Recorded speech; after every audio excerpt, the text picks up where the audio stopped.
Hello everyone, welcome back to another video. In today's lecture, we are going to discuss about the continue keyword. In the previous lecture, we learned about the break keyword.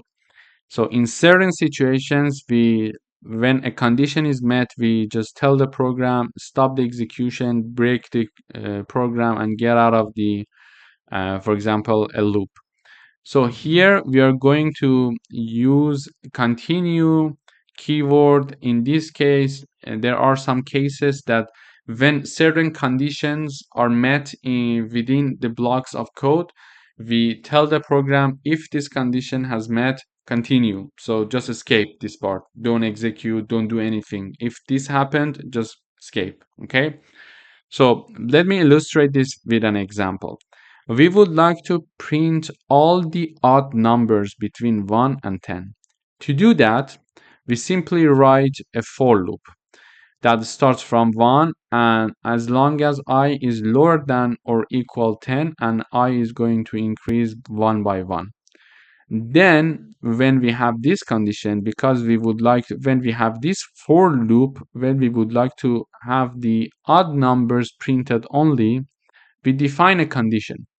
So we define a condition saying that if I, this number, is divided by 2 and its remainder, because we are using modular sign, its remainder equals 0, it means that the number is even. And in this case, just continue. Don't print anything. And if this situation is not the case, then print the I for us. So let me give you an example. So initially, I starts from 1, I equals 1, and 1, when it is divided by 2, its remainder, is it equal to 0 or not? It's not equal to 0. Therefore, it's an odd number. When it's an odd number and it's not equal to 0, it is going to print the I value, which is 1 here, and then print 1 space here. And then it goes up, I equals 2 now. And when I equals 2, it says, okay, 2 divided by 2, its remainder equals 0 or not? Yes, in this case, it is true. Then continue. Just escape this part. Don't do anything. It will go up again. So it will increase the value of I by another one value. So I is now 3. 3 divided by 2, its remainder, is it equal to 0 or not? It is not equal to 0. Then this condition is not passed. So this part is escaped, and it's going to print the I here, which is number 3, and then 1 space. Next one, I equals 4, because this loop is going to continue until I equals 10. So I equals 4 enters the loop. 4 divided by 2, its remainder, is it equal to 0? Yes, it's going to enter this condition, then it's going to continue. Just escape like nothing happened.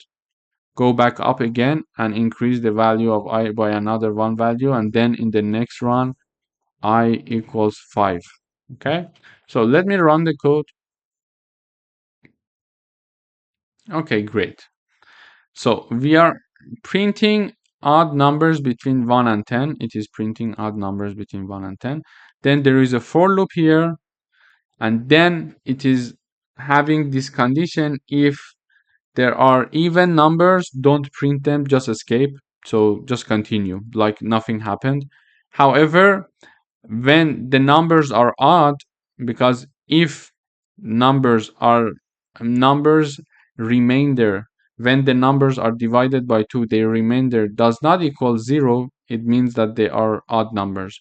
In this case, just print them. So all the odd numbers between 1 and 10 are printed here. So this is basically how we are going to use continue keyword. It's a very useful keyword, and it's a very easy example of how we can use them.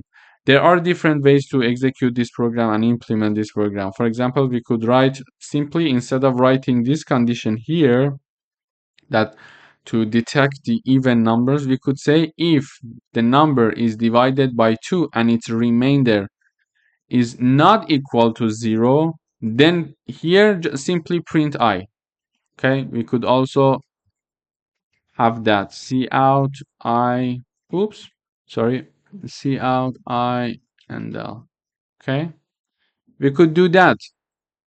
This we could also do. So when you would like to implement a program, there are different ways to do that. It's up to you how to do your coding, but usually we try to code in a way that is efficient and that we program in a way that we increase the program readability. So if the code is passed to the next developer, they can also easily understand what you were doing during your code. So there are different ways to do one task.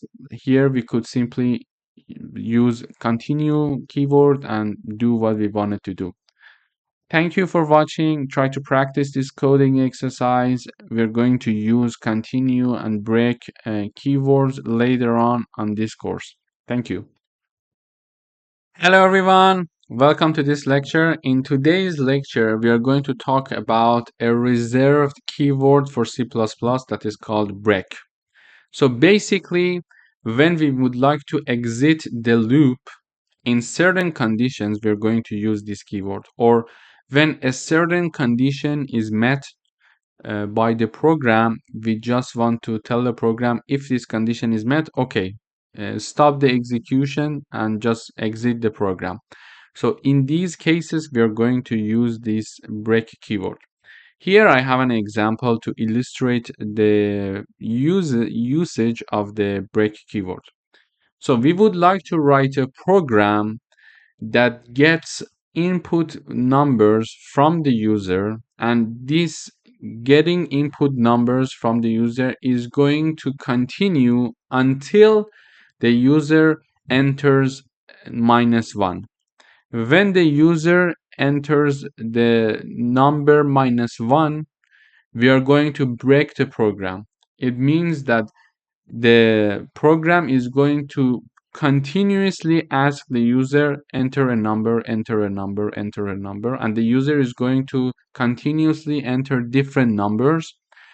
However, when the user enters -1, it is a sign for us based on this program. It is a sign for us that, okay, the condition is met. Let's exit the program. Let's stop the execution. Therefore, we use the break keyword.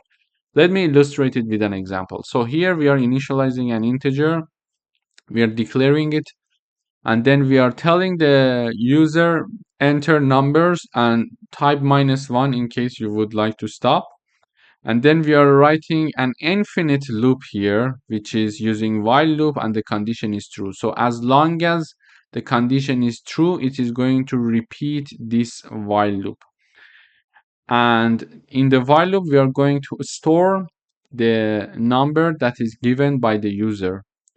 And if the entered number by the user equals -1, break the program. We use the break. So exit the loop if -1 is entered. And if not, if any other number is entered, just print out the number that entered by the user.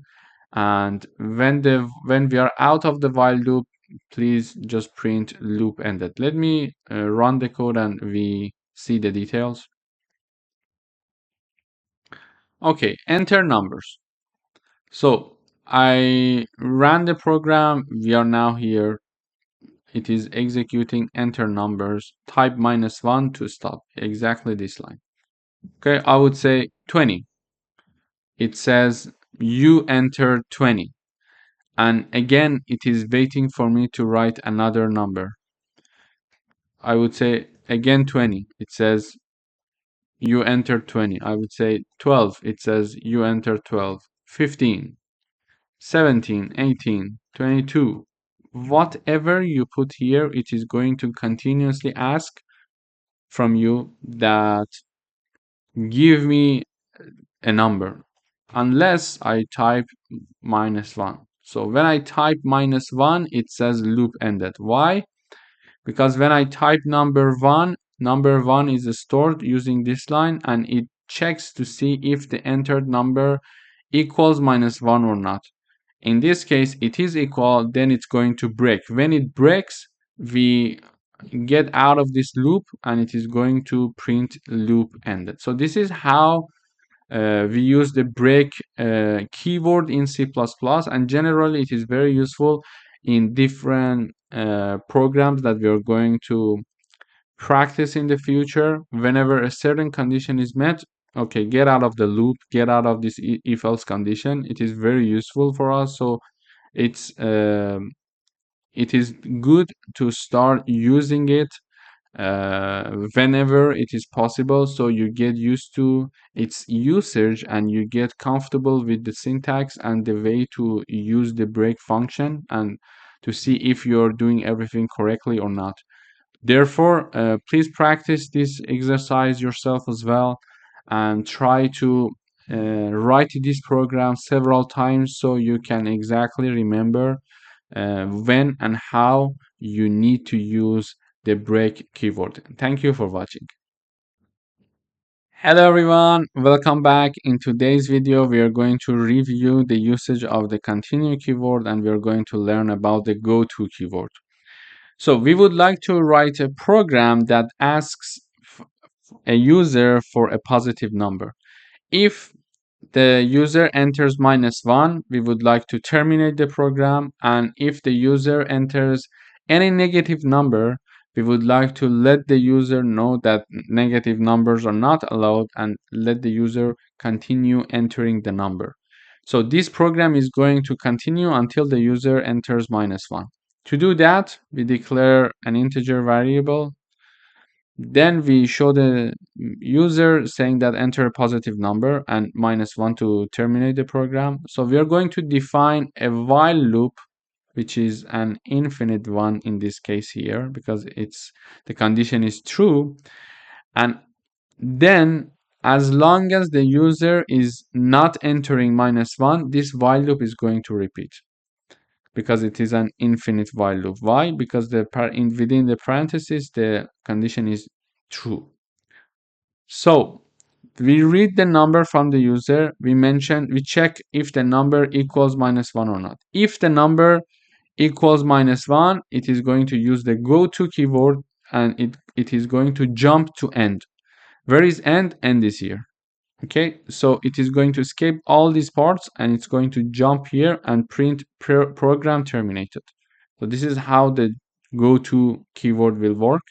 And in case the num is lower than 0, it is going to print out numbers, negative numbers are not allowed, and then continue. When it continues, it means that do nothing, escape, and since there is an infinite while loop, it is going back up again, and let the user choose another number and then check if it's -1 or not, etc. So let me just run the code. I would say 20. It says you enter 20, 15, 17, 18, whatever, 20, -20. When I say -20, it says numbers are not allowed, exactly like here. And then